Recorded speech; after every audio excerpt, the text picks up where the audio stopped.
Éco-rubrique. L'économie africaine en 5 minutes.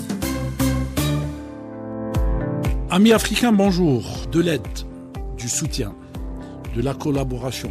On parlera aujourd'hui entre l'aide de l'État algérien à celui du Mali. Je donnerai quelques chiffres à titre d'exemple uniquement.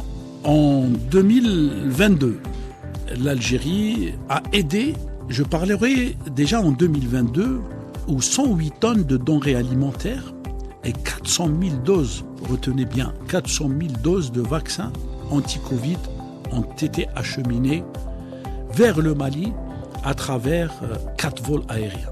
Alors que la situation de la disponibilité des vaccins sur le marché mondial était marquée par une pénurie jamais égalée et où des pays développés avaient d'énormes difficultés pour disposer de vaccins, l'Algérie a pris cette décision de venir en aide, de venir en soutien à un pays frère, un pays voisin, le Mali.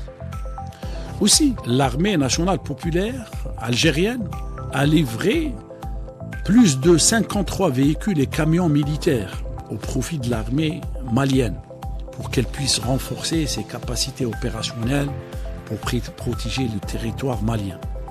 Et l'objectif est d'œuvrer pour la stabilité des territoires afin de pouvoir mettre en œuvre des politiques de développement. Nous pourrions citer d'autres actions développées par l'Agence algérienne de coopération ou des projets dans le domaine de l'irrigation, dans le domaine de la santé, de l'assainissement ont été financés et réalisés dans les territoires maliens. Le paradigme algérien de venir en aide et de soutenir ses voisins est le résultat d'une analyse profonde et d'une disponibilité à différer le retour sur investissement sur le moyen et le long terme.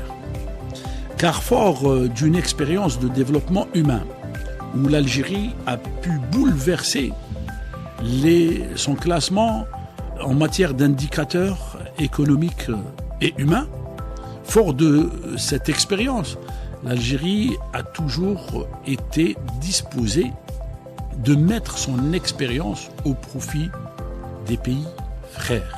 Des pays frères qui, aujourd'hui, à l'instar du Mali, ne l'entendent pas de cette oreille, ou en rapportant des jugements et des affirmations fallacieuses sur un pays qui, à travers ce qu'on vient de citer comme mesure d'aide, auquel on peut rajouter l'effacement de la dette de beaucoup de pays africains, ou de coopération dans le domaine de l'énergie, d'exemple.